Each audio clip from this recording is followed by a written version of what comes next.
said this, and you guys know the quote, "The spirit of resistance to government is so valuable on certain occasions that I wish it to be always kept alive.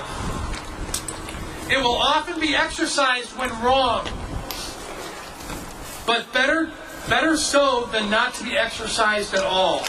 I like a little rebellion now and then. It is like a storm in the atmosphere." That was Thomas Jefferson. And ladies and gentlemen, while we're not here in a rebellious fashion necessarily, we are here for an age-old, time-tested tradition of exercising our freedom and our constitutional rights. Taxpayers are not a bottomless pit of money. But you would never know it by reading the decisions of the CIR. The CIR gives no consideration whatsoever to the cost of their decisions to the taxpayers. It's time to put a stop to this. Last week in Milwaukee, we were treated to the spectacle of protesting teachers. Teachers who had abandoned students in their classrooms, leaving students behind to go to the Capitol to protest changes in the state's collective bargaining law that they opposed.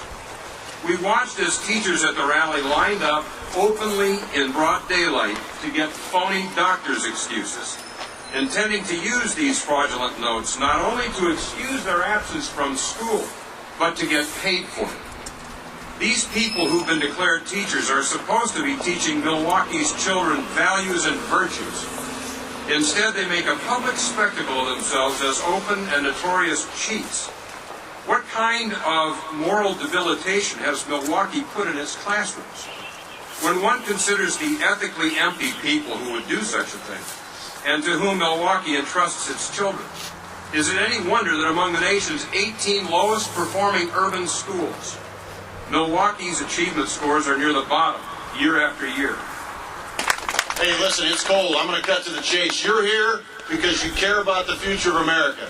You care about the future of this state. You know we have to get spending under control, and the CIR is an impediment to do that.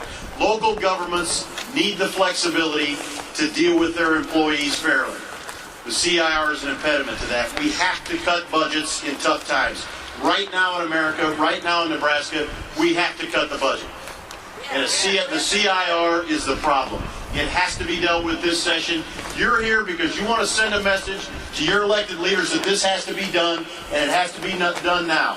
We're not going to be the first generation in America that leaves this country worse off than we found it. It's not going to happen. Change starts now. Thank you for coming out here in the cold.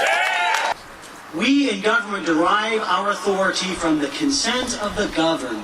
Why do I point this out? Because the CIR that we have before us today was given to us in 1969.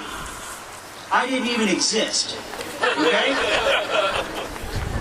And I think part of the confusion that we see today, part of the lack of understanding about the CIR, has to do with the fact that it never received a public hearing in 1969. Did you know that the CIR we have before us today came to us via an amendment that occurred not even on the first round of debate, but on the second round of debate? And if you go back and you look through the records, there wasn't even that much debate on it.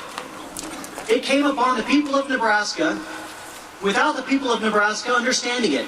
And I tell you what, when I came to the legislature, I couldn't have told you the difference between the CIR and the CIA. And I'd be willing to bet that 99% of Nebraskans couldn't tell you how the CIR works. I wonder why. We didn't have the proper process by which we could grasp the very laws that govern us.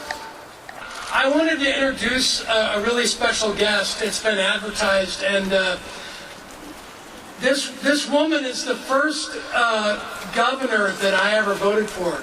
She looks really young. Yeah. It's the only one who's we gotta let these people get home. I'm Governor Kay Orr. I'm braving the cold like you are because I understand, as a former governor, the need for change in the CIR. And I came here today to support the efforts by Senator Tony Fulton and Senator John Nelson, and I know our Governor Heineman is very interested as well, knowing that the changes are absolutely necessary for the good of the state of Nebraska. Continue your support however you can, by your letters, your calls, by talking to your neighbors and explaining those things that Tony so aptly described. A lot of people don't understand this issue. Help them to do that. God bless you all.